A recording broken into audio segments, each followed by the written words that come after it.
గోవుల్ని కూడా హింసిస్తారో అటువంటి వాళ్ళని దుష్ట శిక్షణ చేసి శిష్ట రక్షణ చేస్తాను అంటాడు. అంత ప్రాముఖ్యత గోవులకు ఉంటుంది.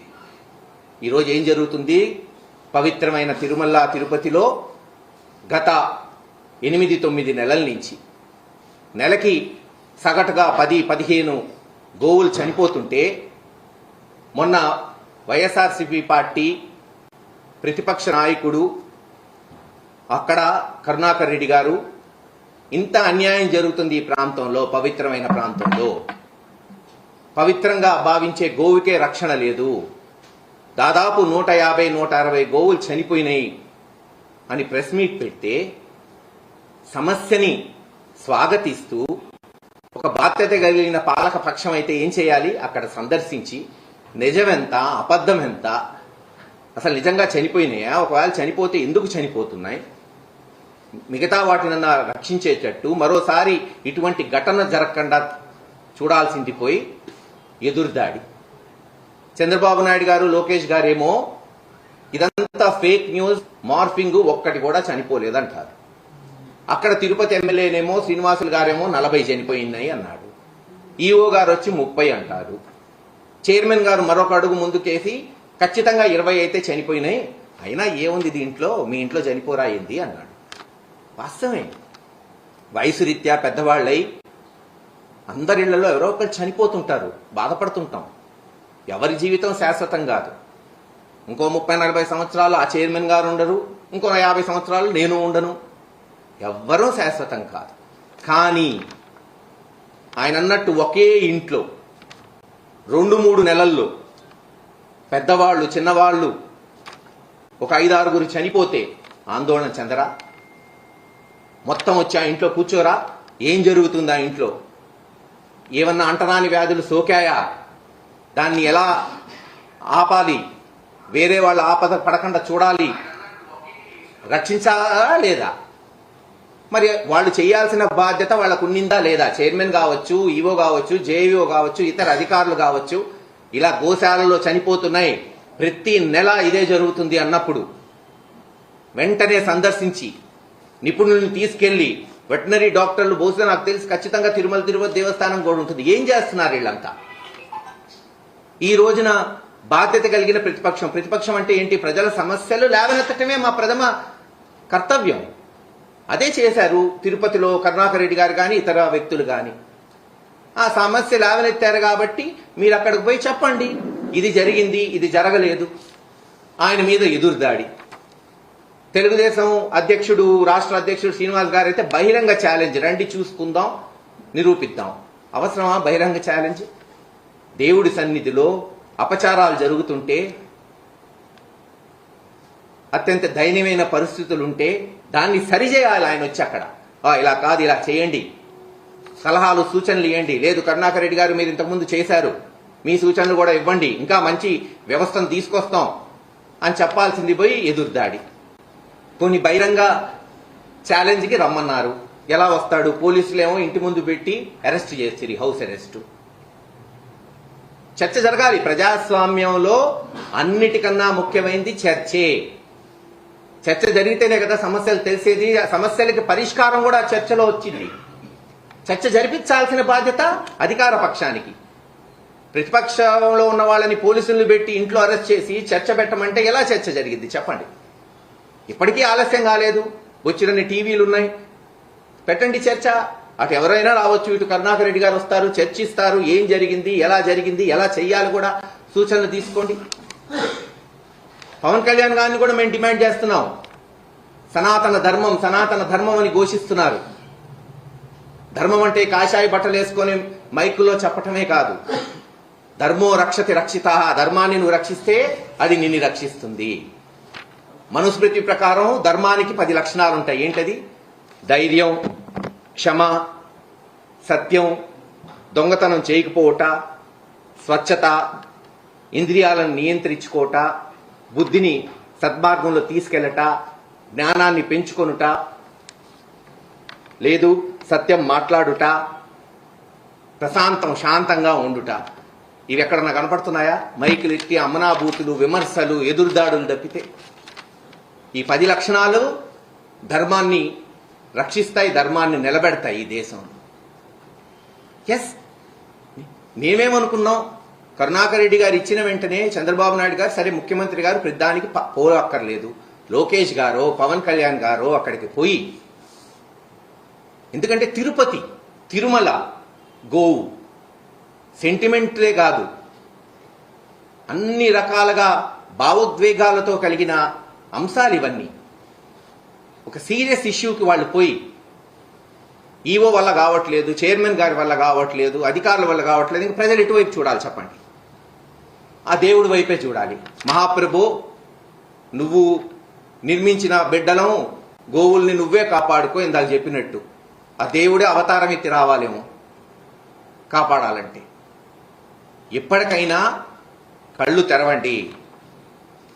ఇచ్చిన మాటలు ఇటు పక్కన పడేశారు, ఎలక్షన్కి ఇచ్చిన మాటలు.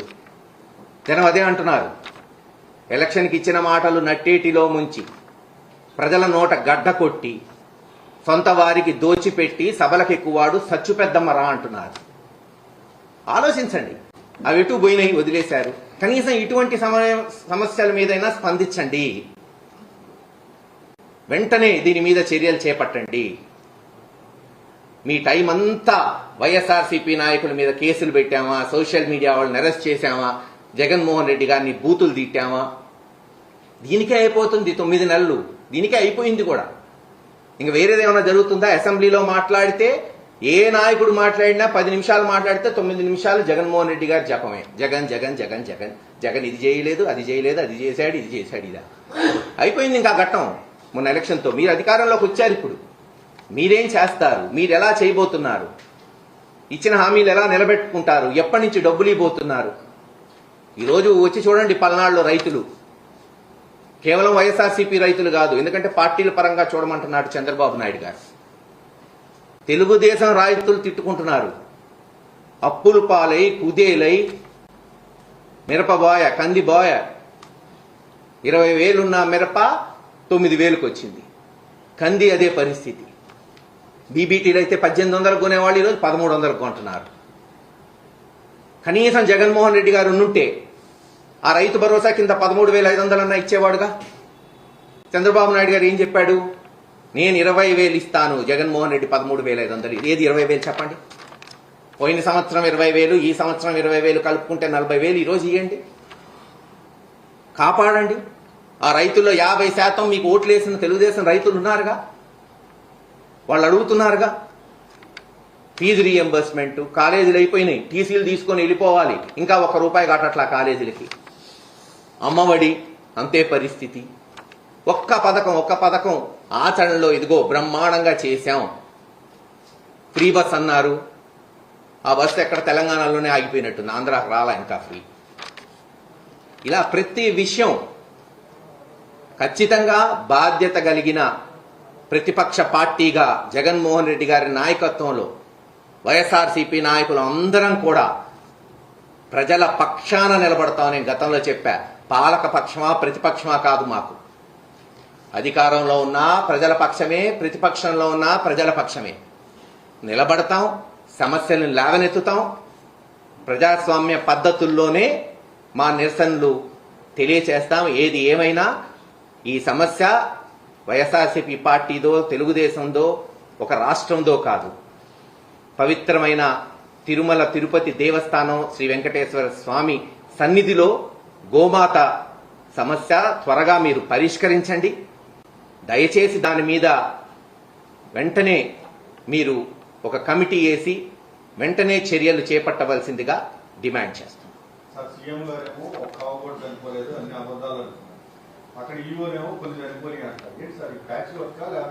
ఇప్పుడు అదేగా చెప్తుంది, ఈ ప్రభుత్వం ఎంత బాగుంది, ఎంత పారదర్శకంగా ఉంది అనడానికి ఇదొక్క నిదర్శనం చాలు.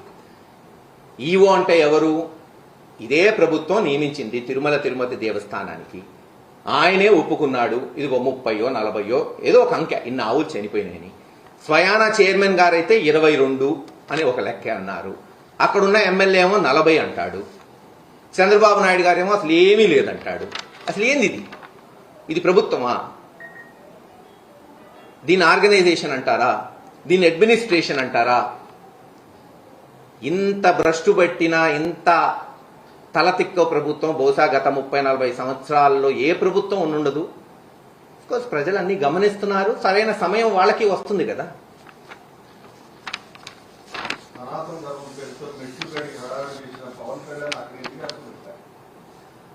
అది పవన్ కళ్యాణ్ గారిని అడగాలి మీరు. చిన్న సమస్య, తిరుపతి తిరుమల దేవస్థానాన్నే రాజకీయాలు వాడుకోవడానికి, నెయ్యిలో పదార్థాలు వేరే కలిసినాయని వాళ్లే ఒక స్టోరీ అల్లి, వాళ్లే పోయి దాన్ని ప్రచారం చేసి, వాళ్లే ఆ టెంపుల్ ఒక గౌరవాన్ని దేశంలో తగ్గించి భక్తుల మనోభావాల్ని, చివరికి సుప్రీంకోర్టు కూడా మొట్టికాయలేసింది. రాజ్యాంగ పదవిలో ఉన్న వాళ్ళు ఎంత జాగ్రత్తగా మాట్లాడాలి అని సుప్రీంకోర్టే అక్షింతలేసింది. ఎందుకంటే ఆ ల్యాబ్ రిపోర్ట్లో ఏమీ రాలేదు, అదంతా కట్టు కదా. కేవలం వచ్చిన వెంటనే జగన్మోహన్ రెడ్డి గారిని భ్రష్టు పట్టించాలి, పథకాలు ఇవ్వట్లేదు కాబట్టి డైవర్ట్ చేయాలి రాజకీయాలని చేసిన కథ అని అందరికీ తెలిసింది. కానీ ఈరోజు అది కాదు కదా. ఇది కథ నిజమా, గోశాలకు పోతే తెలిసిపోతుంది. అసలు పోవటం ఎందుకు? నిన్న ఆ కేర్ టేకర్ అందరం చూసాం సోషల్ మీడియాలో, అందరికి వచ్చింది. సంతకం పెట్టి ప్రతి నెల ఇదేదో హాస్టల్లో మెంబర్షిప్ అటెండెన్స్ ఉంటుంది చూసారా, స్కూల్లో పాపం అలా వేశారు. ఇన్ని గోవులు చనిపోయినాయి, ఇన్ని గోవులు చనిపోయినాయి, ఇన్ని చనిపోయినాయి. అర్థం ఉందా? ఇన్ని చనిపోతున్నాయని లెక్క ఆయన డెఫినెట్లీ ఈవోకో జేఈఓకో పంపిస్తాడు కదా. యాక్షన్ ఏది? రియాక్షన్ ఏది? కరుణాకర్ రెడ్డి గారు మాట్లాడే వరకు యాక్షన్ మనం ఎవరన్నా చూసామా? తప్పే ఉంది. చనిపోయినాయని ప్రెస్ మీట్ పెట్టి ఇంక నుంచి చనిపోకుండా చేస్తామని వాళ్లే చెప్పచ్చు కదా. ఒక ప్రతిపక్ష పార్టీలో నాయకుడు చెప్పే వరకు చలనం లేదు, చెప్తేనేమో ఎదురుదాడి. వారు చేయరు, మమ్మల్ని చేయనీరు. ఇది పరిస్థితి. అదే చెప్పాను కదా, నేను అదే అంటున్నాను కదా. మనిషి పుట్టుక ఎలాగానో చావు అంతే, సేమ్ జంతువులకైనా అంతే. కానీ వయసు రీత్యా వచ్చి చనిపోతే ఎవరం కాదనో. ప్రతి నెల 10-15